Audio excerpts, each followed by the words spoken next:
Your smart TV is taking constant snapshots of everything you watch. Wait, what? Isn't watching TV meant to be a private activity from the comfort of your own home? Not anymore. Do you think that the things that we're watching on our smart TVs are private, just between us and our television? Definitely not. In this video, we're going to take a look at what smart TVs are actually doing behind the glass. We'll break down how they collect your most sensitive data. We'll explore how that data is used to profile and manipulate you. And finally, we'll go over some ways to protect yourself. Basically, in internet age, smart TV watches you. Let's get started by understanding what smart TVs are and how they operate. They're basically just modern TVs. It's almost impossible to get a non-smart TV these days. Most new TVs connect to the internet to stream shows and movies on demand. They come preloaded with apps for watching content, things like Amazon Prime Video, YouTube, Hulu, cable provider apps, and fast channels. They're also quietly sending out reports about everything you watch. Quietly being the key word. If you ask a random user, do you know that smart TV is doing this? They will likely not know about it. Yash Vakaria is a researcher who worked on a paper about how bad smart TVs really are for privacy. Our study focuses on two major players in the market, one being LG and one being Samsung. While we were investigating this, we stuck upon something which is known as ACR, which stands for Automatic Content Recognition. It's a technology built deeply into the OS of modern TVs. How it works is basically the smart TV is continuously capturing snapshots of whatever the user is streaming. Now, these snapshots could be audio snapshots or video snapshots, or it could be both. And by doing this, the TV manufacturer is able to recognize whatever is playing. ACR data allows them to know which household is watching a particular program, so that they can target ads to impressionable audiences. You will be astonished by the number of snapshots they collect every second. How many snapshots are they collecting? LG openly mentions that this frequency is 10 milliseconds for them. Every 10 milliseconds, a snapshot's being taken. Yeah.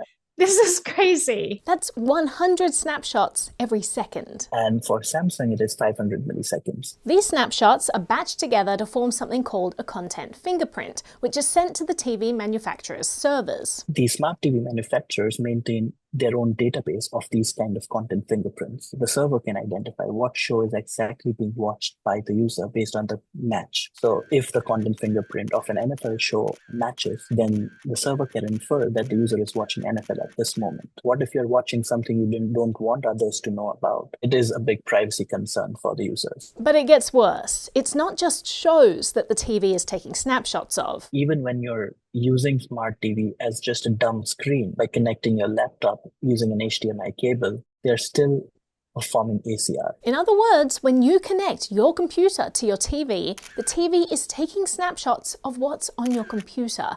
The implications of that are pretty wild. Let's suppose you're browsing through an email on your laptop and just projecting it on a bigger screen just to view it in a better manner. That information is still being captured and sent to the ACR servers. So let's say you and I are having a Zoom meeting for our corporation, and we're thinking, well, there are 20 people on this call. Let's put it on a big monitor. There are audio samples being collected from that meeting by these smart TVs. Yep, exactly. These are private activities that aren't meant to be shared. Same with doing your banking, logging into accounts, or simply browsing through personal photos on a larger screen. Why are our televisions taking snapshots? Now, currently, the way ACR works is the recordings themselves aren't necessarily sent to the TV manufacturer, just the content fingerprint. But your TV itself is still collecting these snapshots. And as we know, modern AI can instantly identify what's in any photo, right down to the most subtle details. This technology just keeps getting better too. It's going to get easier and easier to recognize everything. According to Toby Lewis, Global Head of Threat Analysis at Darktrace, ACR could be used in conjunction with data from facial recognition built into the TV's cameras, sentiment analysis, speech to text, and content analysis, all put together to build an in-depth picture of an individual user. We should presume that that's the direction we're headed in, moving away from fingerprint-powered ACR and into an era of instant AI-powered content recognition, where every subtle detail of what's on your screen will be tagged and analyzed. And ACR ACR is just one tool currently used to spy on us. There are all kinds of other ways that these companies collect our data, like collecting IP addresses or through data sharing agreements. A 2019 study by researchers at Northeastern University and Imperial College London found that almost all TVs they tested sent data to Google and Netflix, even though they never connected any Netflix accounts. A 2017 lawsuit against Vizio revealed that the company was sharing the detailed viewing histories of 11 million users with data brokers. Unfortunately, there are countless ways that all this data can be weaponized. Let's start with simple viewing habits. For example, you're interested in sports. Mostly you watch sports shows from 9 to 12, but in the afternoon you watch something else. Let's say you watch fashion shows. These habits are tracked and analyzed by TV manufacturers, and over a period of time, they can develop a holistic profile of the user to understand what are their viewing patterns, what are their behavioral traits, what are they interested in, what are they not interested in. The most obvious use is to sell this data to streaming platforms, stores, or companies who can sell you things. This is just one dimension of the data, like what is your viewing habits. But when other data brokers, based on your same identifiers, let's suppose your name and email address or IP address, have other information about you, let's say, what did you buy?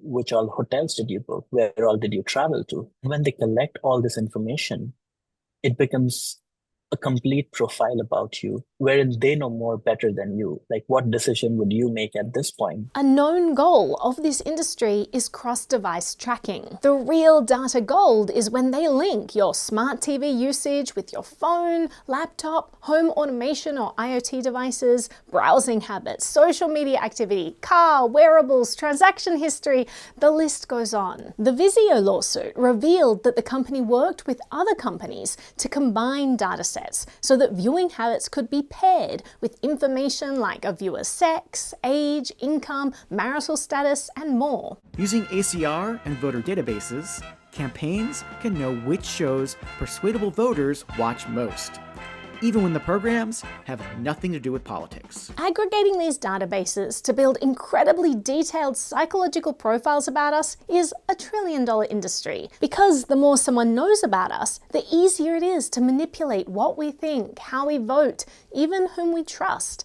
There is a tremendous amount of value in being able to influence someone's worldview or choices. It'll be able to be super creepy and super personalized in terms of the experience that they'll be targeting at you. Targeted messages, videos, or content can radically shift opinions, sow division, or incite unrest. Entire government departments all over the world already specialize in this. Unfortunately, once our data is sold onward, it's out of the manufacturer's control, so there's no way for us to know who has access to it. As David Shoffness, an associate professor in the Cowrie College of Computer Sciences, said, "We are increasingly letting these devices in our homes, and we have almost no insight into the data they're collecting, who they're sharing that data with, and what the privacy implications are. So the ways this data could be weaponized are limitless." And indeed, the concept of consent becomes murky when one agreement with a TV maker cascades into countless third parties you've never heard of getting your information. The whole system is murky and opaque by design, and most people have no idea what's going on. We already mentioned that Vizio was sued for collecting and sharing personal data, but the important part of this case was that they were doing it without ever telling the user or getting their consent. By the time anyone looked into what was going on, Vizio had already made unknown amounts of money from that data, and the penalty was little more than a slap on the wrist and a mandate to tell users going forward.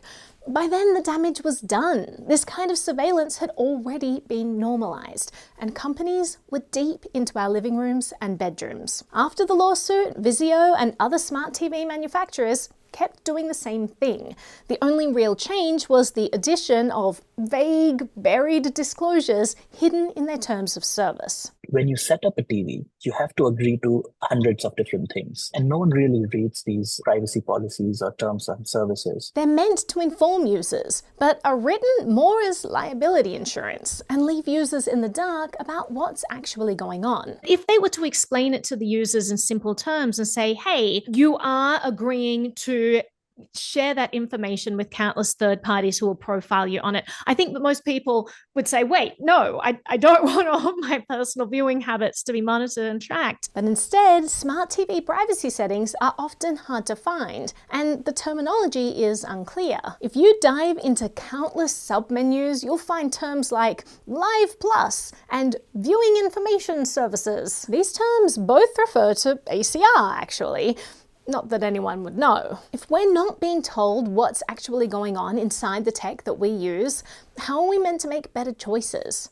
Well, researchers, like those that we spoke to, try to break into this tech themselves to see if they can understand it all. But there are two huge obstacles to this. The first is technical. There was no public repository for jailbreaking into Samsung, which just tells me that their safeguards have become more stronger to prevent this kind of thing from happening. Companies use a lot of proprietary algorithms and technical barriers that make it near impossible for people to actually reverse engineer their systems. As a result, we could not look at the raw data. So Yash and his team had to take a lot of guesses about how the surveillance in these smart TVs worked. If they had ACR in the domain name, we identified them to be servers related to ACR technology.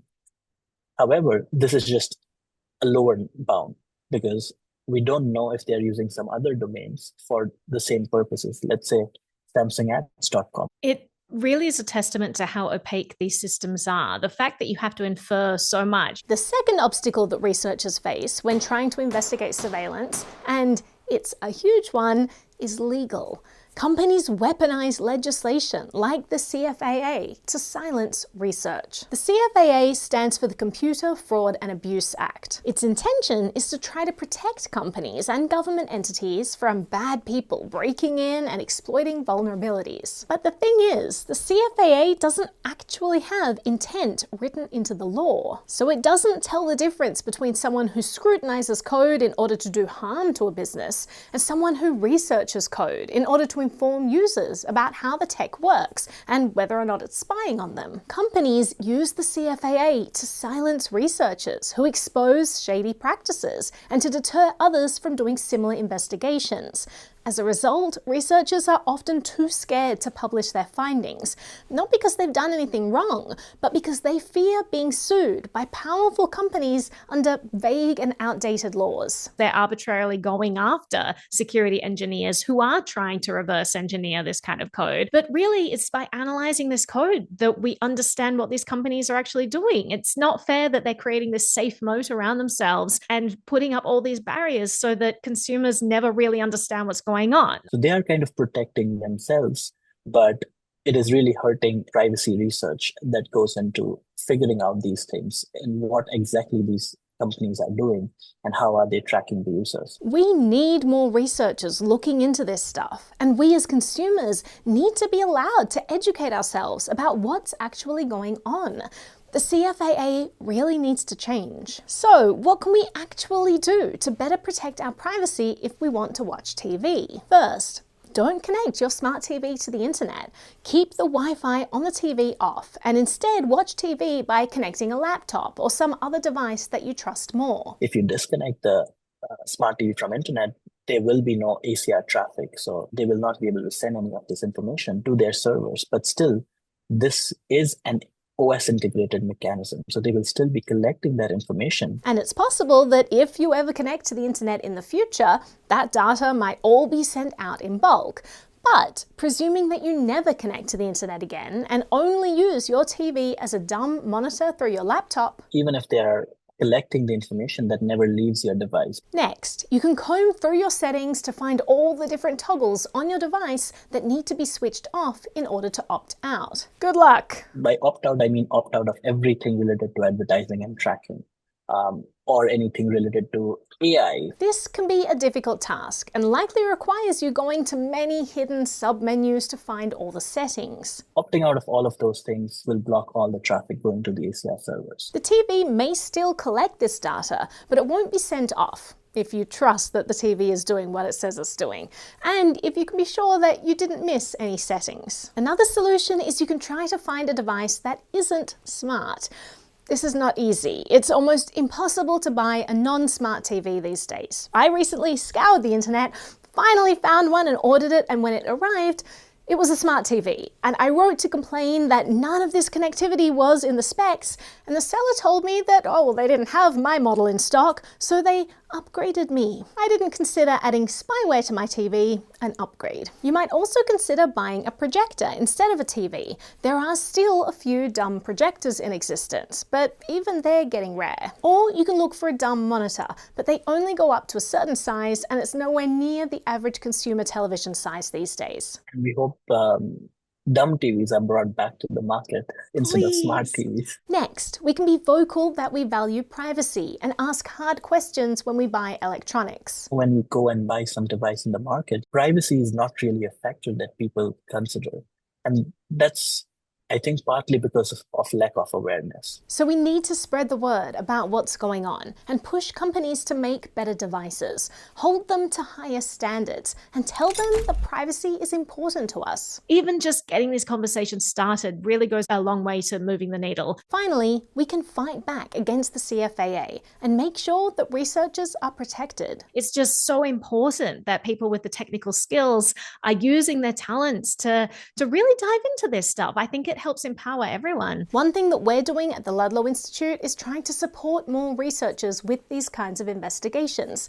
If you are a privacy researcher who likes to reverse engineer things and you're interested in uncovering hidden surveillance in everyday tech, please reach out and apply for a grant, or let us amplify your work.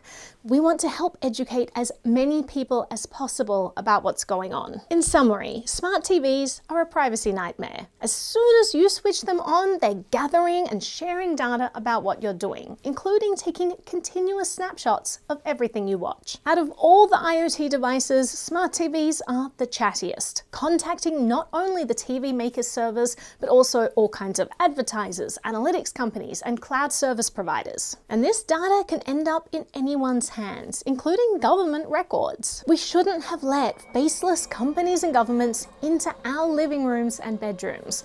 And we have a long way to go with improving the situation. But it starts with awareness.